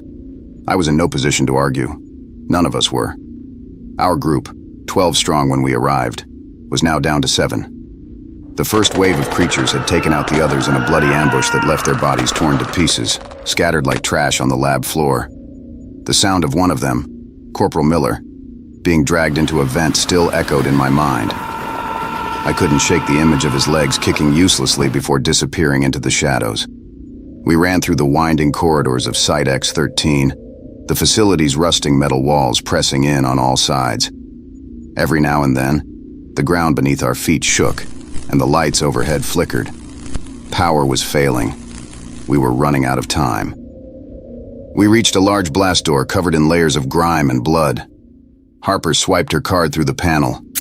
The door creaked open, revealing another dark hallway. The stench hit me first. Rotting meat mixed with something chemical. something that burned my nostrils. We don't have much time. We get in, we get the systems back online, and we figure out what the hell we're dealing with. Harper barked, motioning us forward. We moved, stepping into the hallway. The light from my flashlight danced off the walls, illuminating broken crates and spilled chemicals that pooled along the floor in a sickly green glow. Connors walked beside me, his breathing heavy, his eyes wide with fear. The tough guy act he'd been putting on earlier had disappeared the moment we'd seen what was down here. You think they knew? You think the people running this place knew what they were messing with? Connors whispered, keeping his voice low as we edged through the hall. I didn't answer. I didn't need to. Of course they knew. They'd built this facility for something buried deep in the earth. And now, whatever it was, it had escaped. We reached a set of stairs leading down into a control room. The air down here felt thicker, almost like it was alive, breathing with us.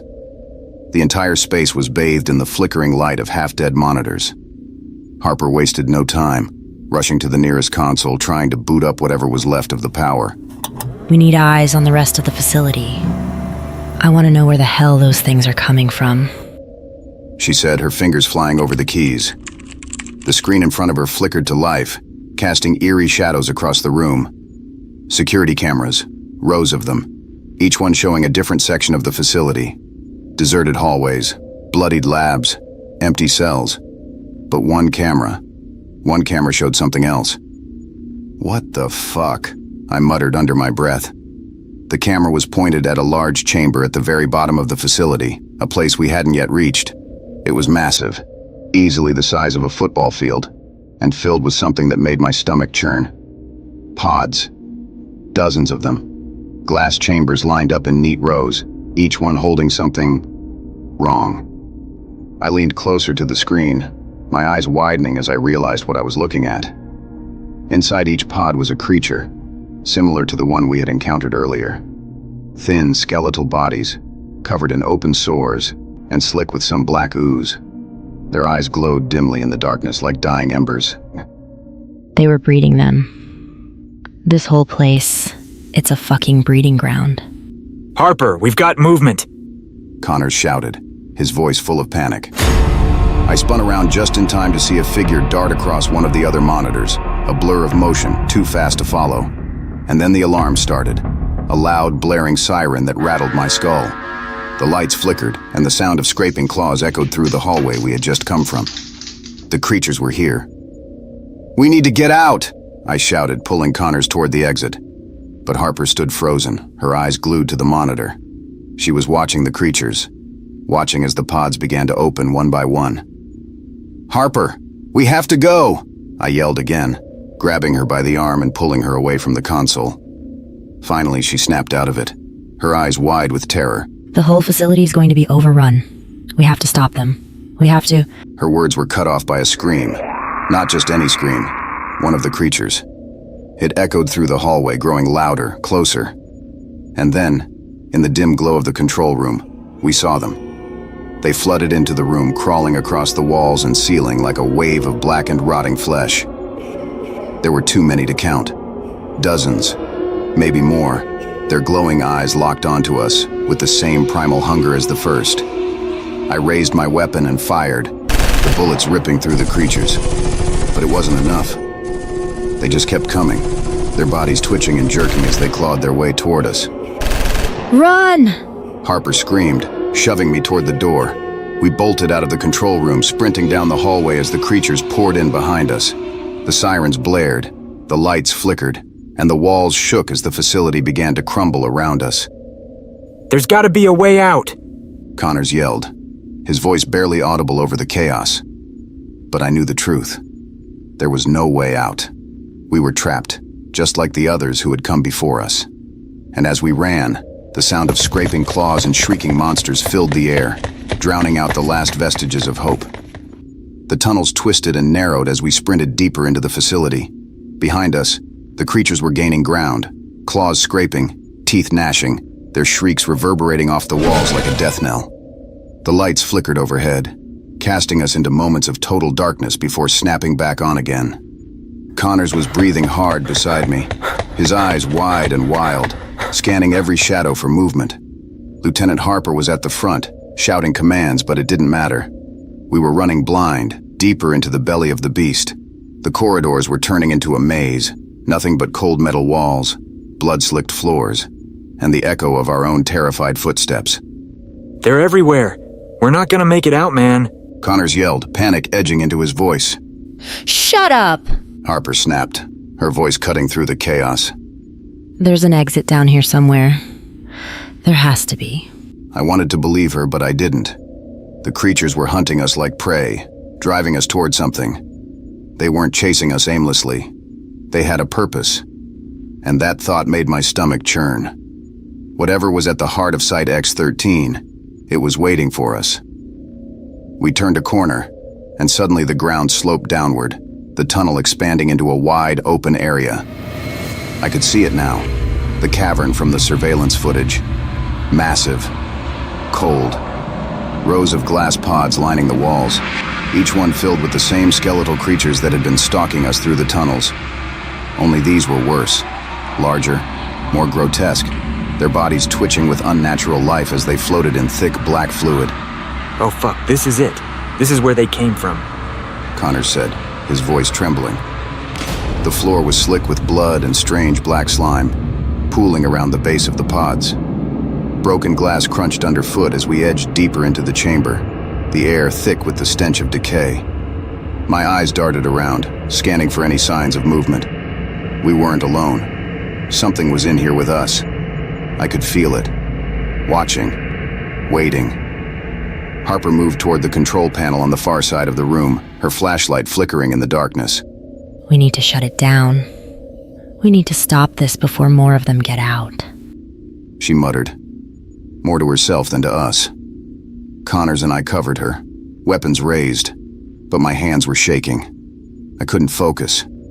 My mind kept flashing back to the creature we'd killed. Its glowing eyes, the way it screamed before Connors put it down.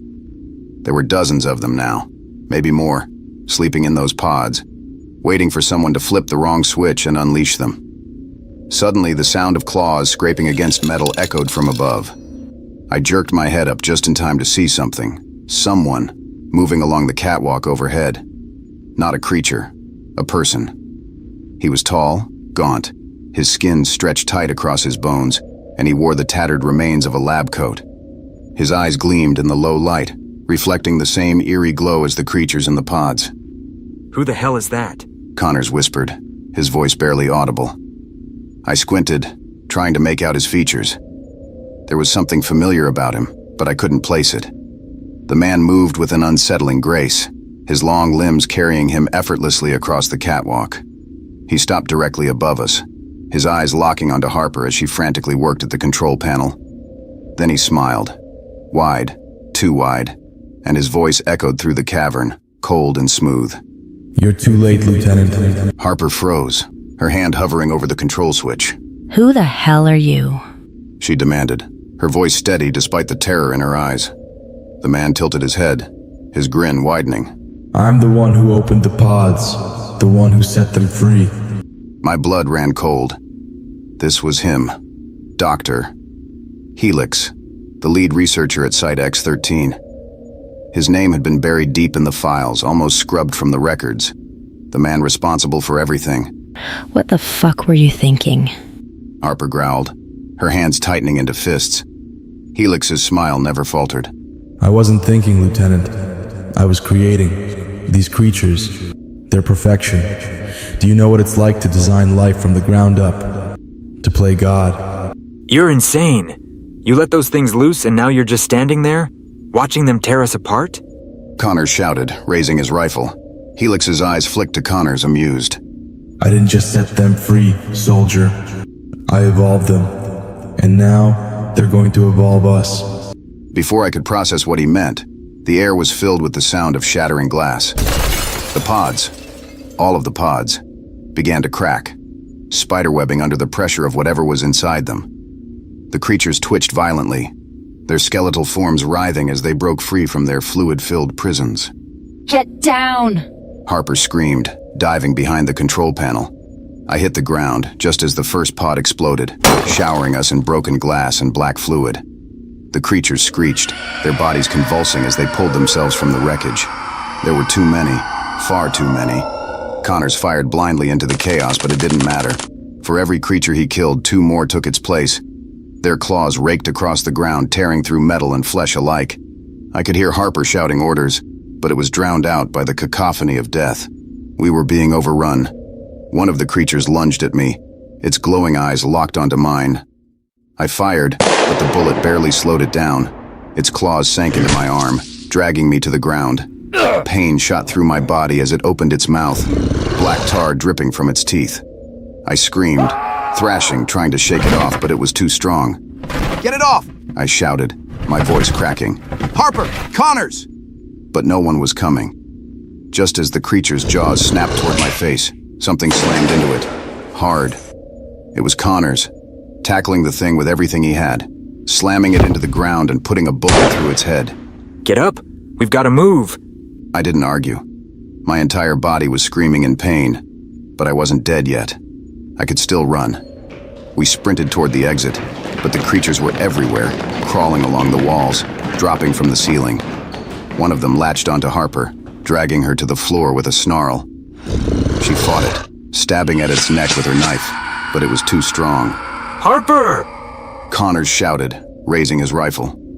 Before he could fire, a massive hand shot out of the darkness, wrapping around Harper's neck and yanking her into the shadows.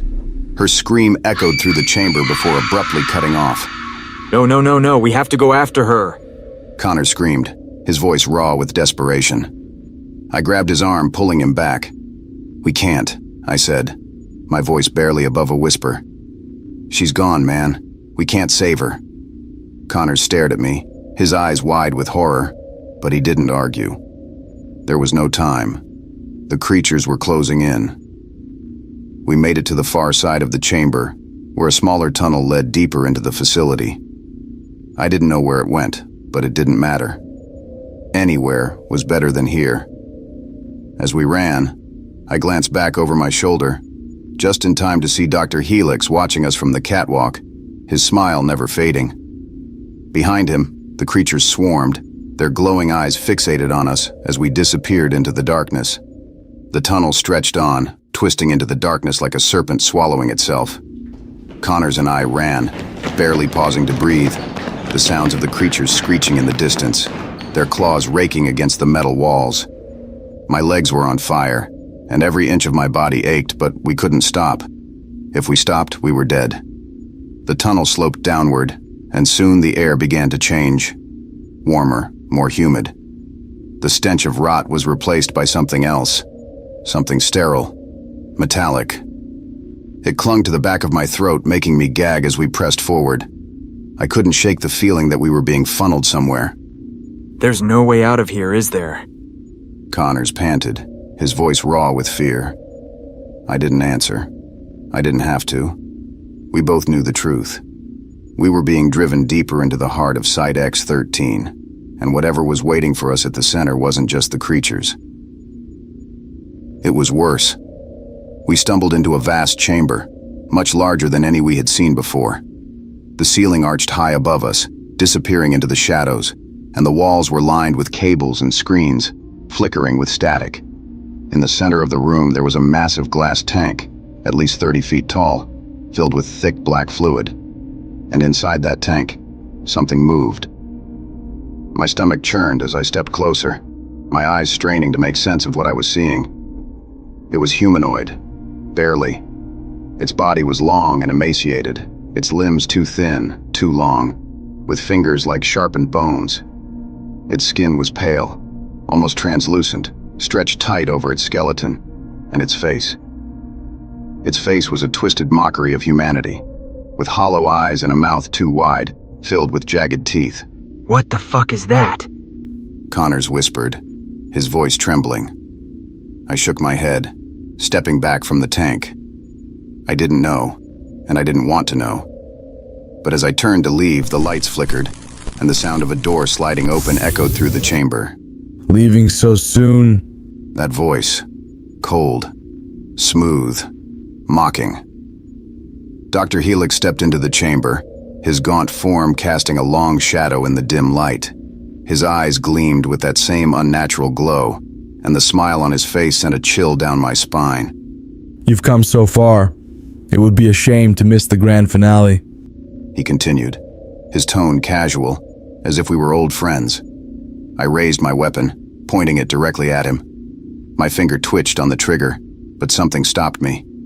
There was something wrong with him, something more than the creatures. His skin was too smooth, too pale. His eyes too bright. He wasn't human anymore. "What the hell are you, Helix?" I growled, my voice low and dangerous. He smiled wider, taking a step closer to the tank. I am the future, Sergeant. I've evolved beyond the limits of flesh and bone. I've become something greater, he said, his voice filled with a twisted pride. Connors stepped forward. You turned yourself into one of those things. You let them loose and you killed everyone. No, Connors. You don't understand. They were the test subjects, but I am the result. The perfected version. They were flawed, incomplete. I had to see how far I could push it. How far I could push us. He gestured toward the tank, his eyes gleaming. I felt bile rising in my throat. He wasn't just experimenting on those creatures. He was becoming one of them. And now, he was trying to turn us into them, too. "You're insane," I muttered, my voice barely above a whisper. "You killed everyone in this facility for your sick experiment." Helix's smile faltered for a moment, his eyes narrowing. Insane? No, I gave them a gift. I gave them the chance to transcend, to become something more than human. They just weren't ready. But you've proven yourselves worthy. He pointed at us, his grin returning. Before I could react, the tank behind him began to drain, the thick black fluid swirling down into the floor. The creature inside shifted, its long limbs twitching as it began to wake. My heart pounded in my chest as I realized what was happening. "Fuck," I said, stepping back. "No, no, no." Helix spread his arms wide, as if welcoming the creature. Join me, Sergeant. Become part of something greater. Become part of the future. The glass shattered. The creature, twisted, emaciated, and monstrous, burst from the tank with a deafening screech. It was larger than any of the others, its claws longer, its eyes glowing with a feral intelligence. It lunged toward us, moving with terrifying speed. I raised my rifle and fired, but the bullets barely slowed it down. It slammed into me, knocking the weapon from my hands and sending me crashing to the floor. Pain shot through my body as its claws raked across my chest, tearing through flesh and muscle. "Get off him!" Connors screamed, unloading his rifle into the creature's back.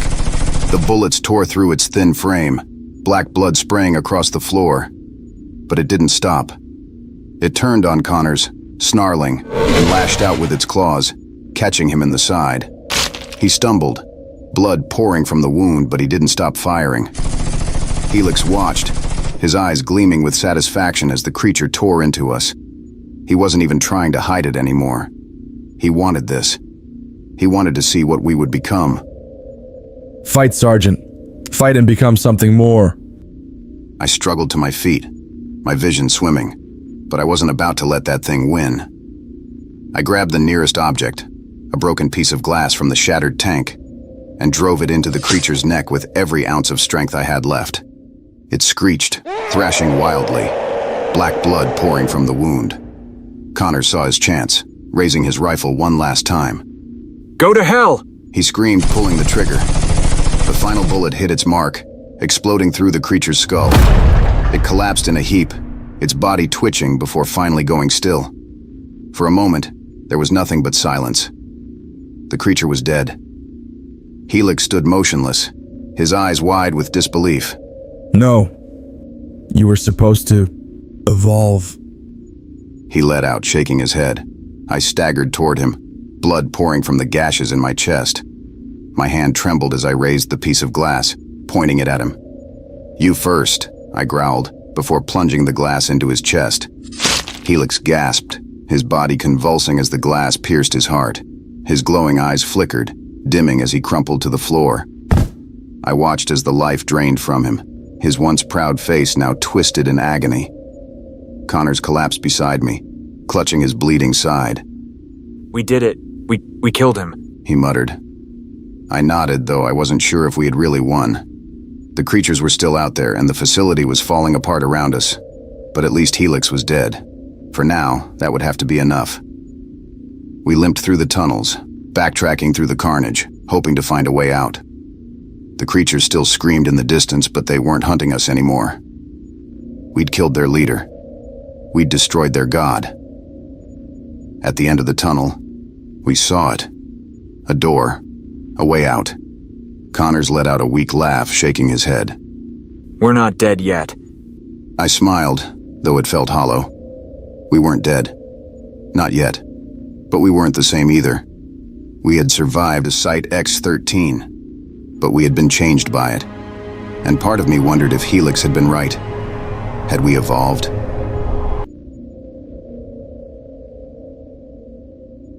And that's a wrap on these dystopian Wonderland stories. Thank you so much for listening. If you haven't already, tap that little notification bell so you never miss a new story. I drop videos every Sunday and Wednesday. If you have a story idea, a creepy scene, or a twisted element you'd love to hear, send it my way at HoldYourBreathStories@gmail.com or drop a comment below. I'd love to hear from you. Your support means the world, and I appreciate every single one of you. Well, until next time.